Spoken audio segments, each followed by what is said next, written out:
Yeah, we're taking it back to the West Coast with this one. Jason Taylor, aka The Game from Compton, California, and John Austin II, aka Ras Kass from the neighboring city of Carson, have a beef that goes back to around 2005. Game isn't a rapper that's new to rap beef at all, so hearing about yet another issue he's had with a rapper isn't surprising. At this point, he had beef with Joe Budden, G-Unit, and even Jay-Z. Ras Kass, on the other hand, wasn't known for his rap beef, but for his lyricism and being part of the group The Horsemen, along with Killer Priest, Cannabis, and K.O.T.W. At this point, Game was on the rise in his career after releasing his major record label debut album, The Documentary, in January 2005, which is considered a classic by many. Ras Kass at this point in his career had put out his first two albums, Soul on Ice in 1996 and Rassassination in 1998. The former, which is also considered a classic and features the iconic track, Nature of the Threat. Ras then dealt with record label issues, as many artists have, which resulted in his next album getting shelved, and he got locked up for a DUI, and upon getting out of prison, began releasing mixtapes. On a track he released titled Caution, he allegedly took a shot at the Game with the lines, "Pussy, you was raised to run, get 1,000 tattoos won't raise your gun, so when you get murked, I'ma raise your son." At this point, Game had his first son, which is pretty well known, as he released a song, Like Father Like Son, on his documentary album talking about the birth of his son. He was also known for having several tattoos, so he took this as a diss and decided to confront Ras Kass about the lines. Just look at the lines though. Does that really seem like a diss to Game, considering there's plenty of people with tattoos and a son? On one hand, I could see it as a subliminal shot, considering they're both from the LA area and Game was the biggest rapper there at the time. But on the other hand, I could see this being a pretty general statement also. What makes this further seem like a shot at Game, however, would be lines that came earlier in the track. All of a sudden, fools acting like they what I always was. West Coast lyricist of East Coast love, but he's no thug. Now with those lines added to the context, it definitely makes more sense why Game would take this as a diss, as Game was of course a West Coast rapper who had East Coast love, as he was previously a member of G-Unit. What happened next is a bit of a he say, she say kind of situation. While Ras Kass was on tour with Rakim and Kid Capri, he was approached by The Game in a club in LA. According to The Game, he waited until the end of the party and went over to Ras Kass and asked him about the song, and Ras responded to him by basically brushing it off, saying he said what he said and it is what it is. I went over to him at the end of the party and I asked him about it. What's up with that song? When you were saying that about my son, man, I'm saying, I kind of took that to heart. And he was just like, cut me off, whatever I said, man, that's what I said and that's what it is. And it's, it could be, it's whatever. And I just felt like I didn't even come at him on that level, and usually I would, but I didn't that night, And, he said that and then, I lost it. After that, he wound up punching Ras Kass in the face once and knocking him out. But according to Ras Kass, Game had 30 people with him and he was jumped by them. A bodyguard at the club that night spoke on the situation, providing a different story. According to him, one of the people of Game hit Ras Kass with a bottle and Game punched Ras in the face, knocking him out. Then the bodyguard carried Ras out of the club. Who do you believe? Did Game really jump Ras, or did Ras just say that in order to try to discredit Game? Game is a pretty big guy, especially compared to Ras, so you'd probably think Game would be able to take him by himself.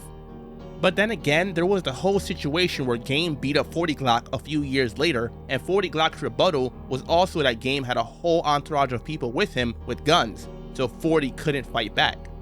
Either way, the beef between these two escalated pretty quickly from an alleged subliminal shot on wax to fighting in a club.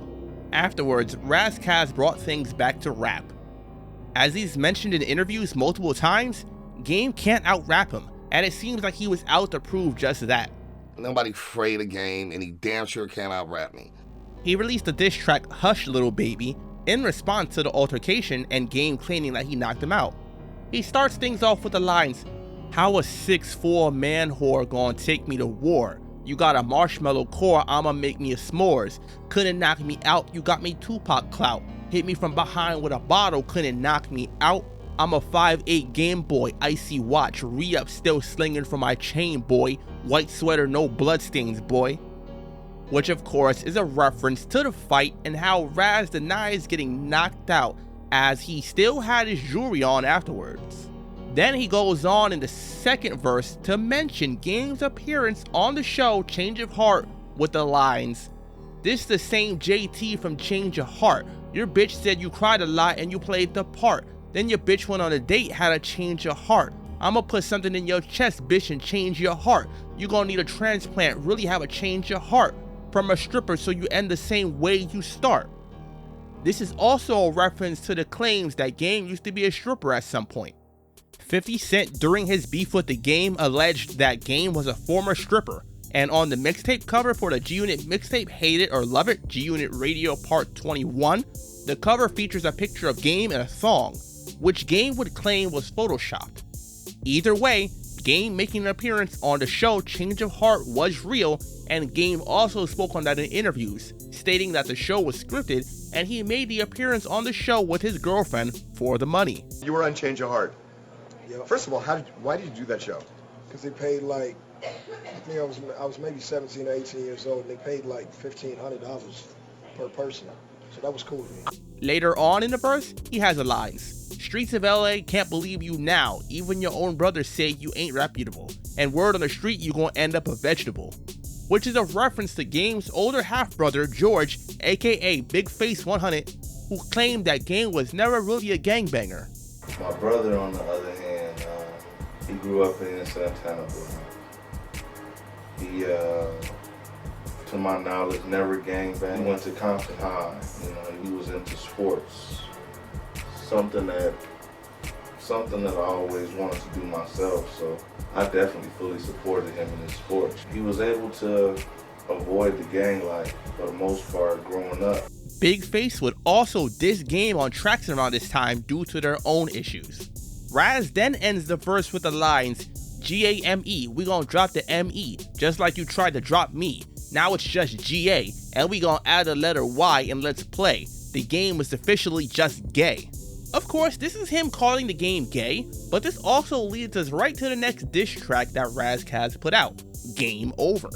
If you know about the beef Game had with Joe Budden, then you know that Joe also had a diss track to the Game titled Game Over. Unlike the Joe track, however, where Game is spelled regularly, Ras Kass's diss is spelled G-A-Y-M-E, and he calls Game gay throughout the track. In the first verse, Ras has the line, "You the crocodile hunter, I am the stingray, making my day," which is a reference to Steve Irwin, aka the crocodile hunter who was killed by a stingray in September 2006, not long before this track was released. He received a bit of backlash, in particular from John Stainton, an Australian director and friend of Steve Irwin who didn't take kindly to the line. Ras responded to that, basically stating that using metaphors is a part of hip-hop and he has no ill will towards Steve Irwin. Ras then goes on to reference the club altercation again with the lines, "One punch never happened, player, hush yourself, and if it ended a career you must have punched yourself," in response to Game stating that he knocked Ras out with one punch. The second verse of the track is my favorite. He starts it off with the lines, "That first song was a jab, this part 2 of my trilogy feature. I promise number 3 is ether. His only defense, I ain't said nothing new, but just because you already exposed don't make it any less true.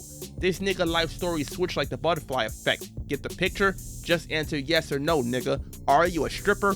Went from Crip to Blood, we call that Transformer. That man's a former Deuce Bigelow man horror. Call him Hurricane Game, cause he shake it like a salt shaker. Drop it like it's hot, Chippendale Change of Heart maker."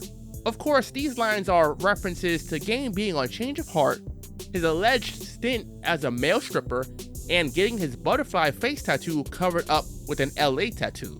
He then disses Game with the lines, "You ain't from no hood, got bitch slapped by Suge. NWA, use a HWA, hoe with an attitude. Confusing banging with ballet, catch him outside the club, take his car away like valet. Got Eazy-E tatted on your arm, bitch. His own son Lil Easy from Compton even said you a varmint. Rat ass nigga murk him on some calm shit."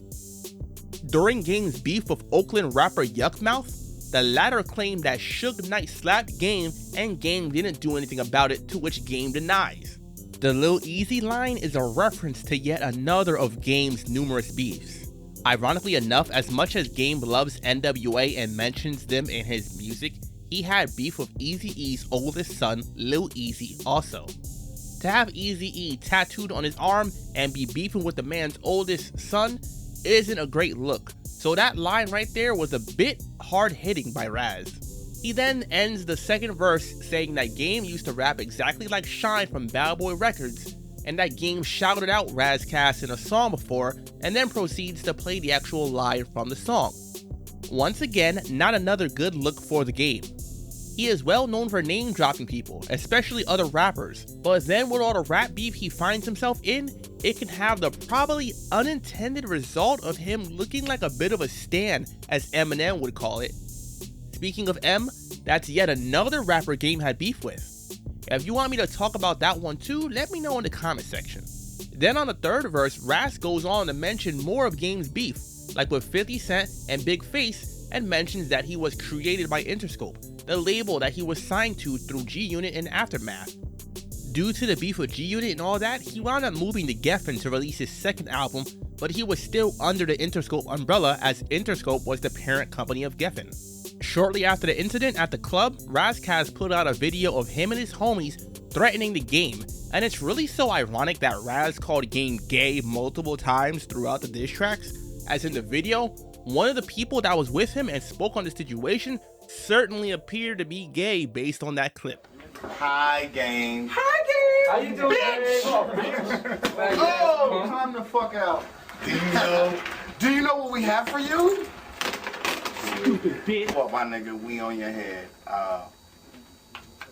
I thought my jaw was wired. I thought I couldn't talk. I slid across the floor. Let's see who was there. I was there. It was me and Raz and 30 of your people, and I don't really see a lot of What did you really do to me, nigga? Look at my face. And I'll tell you what you did to me. I'm gonna be honest with you. Raz. Okay, I got a little black guy. Off a big boss. 30 against 2. Big ass. Is this it? So before you start trying to sell your records off me, nigga, we on your head, homie. We got so many. You are so fucked and you know it. So anyway, going to leave it at that. But I'm not gonna let you. I'm not gonna let you put your show on. Stupid. You did not knock me out because you should have this. You should have this. Not to mention several people online saying that Ras has those similar mannerisms himself. Do I personally think Ras is gay? Not at all. It just seems to be hypocritical to call Game gay so many times and have gay people in his crew, allegedly. Ras Kass also dissed Game on the aptly named K.O.T.W. or King of the West from the mixtape Eat or Die released in 2006. He has the lines, "Paper chase, get dough, keep it pimpin', that's a part of the plan. Fuck a bitch tattooed in the palm of my hand. Player, I slap you in the face with Game. I game face off like Nicolas Cage and take your face off with a ridiculous gauge." And he goes on to say, not the type of nigga claiming he banging sorta, fuck a gangster rapper with a restraining order. The face-off line is a reference to the film starring John Travolta and Nicolas Cage from 1997, and a double entendre for a 12-gauge shotgun tearing off someone's face like in the movie the two actors had their faces swapped. The beef was not settled yet, but it did calm down for a while besides the two being asked about it in interviews at times. Things sparked back up, however, a few years later in 2011 when the two once again found themselves at the same club and having yet another physical altercation. On New Year's Eve, they got into another fight at a club in LA, and once again, two different versions of the fight were given by the two. Raz sent out the tweet, "2011 starts out right. Me and Game had a rumble. Dude way pussy. Don't punch and run. We got pics, faggot. Happy New Year." And Game tweeted out, "Gave Ras Kass a 2-piece nugget meal in the club the other night. He went down in the first round like last time. Same soft chin, different clothes." Some months before this incident, Ras Kass signed a fellow rapper 40 Glock's label Zoo Life, which potentially was the reason behind the altercation, as like I said earlier, Game and 40 Glock also had problems with one another. Once again, things calmed down between the two, at least publicly. It would still be asked about one another in interviews, however, and comments would be made. Game would still insist that he knocked Ras Kass out, and Ras would continue on stating that he is the better rapper of the two and that Game never knocked him out.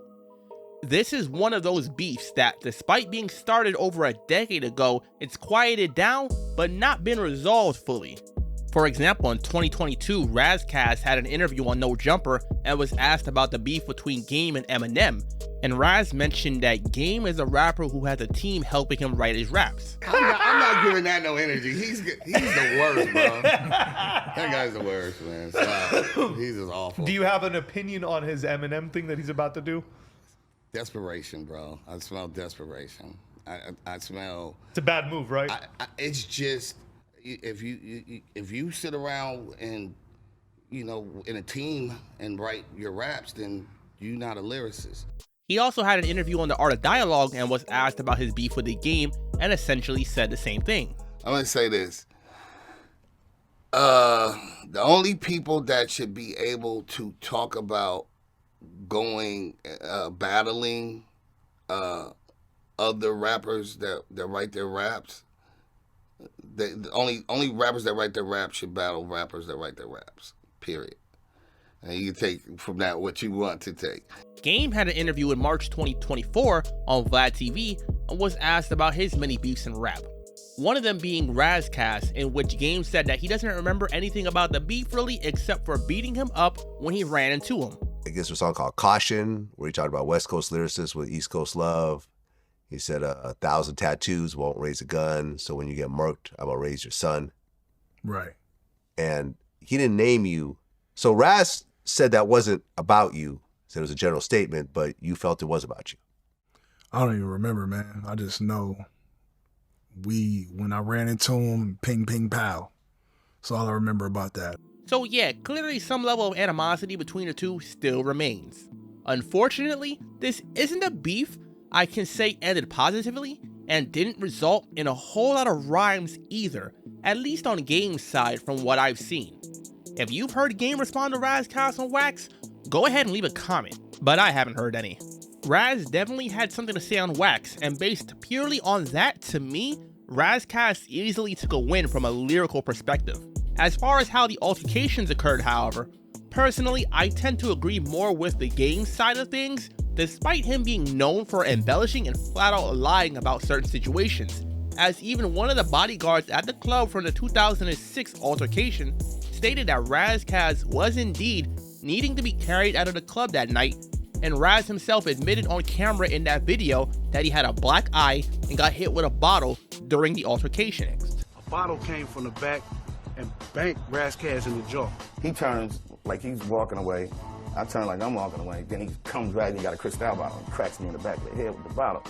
Big Dave saw something else. If anything, Game probably got mad because his homeboy swung the bottle, because Game wanted to finish him off, like to kick his ass his damn self.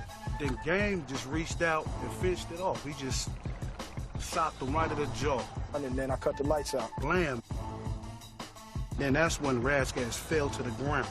Everybody was running, going crazy, talking like, oh, Game socked Ras Kass. You could hear it in the background. Game just stood over him. I think he was going like, putting his hands up and stuff like that, looking at him. And then it looked like his homeboys probably wanted to stomp him out, because he was out for the count. He was out.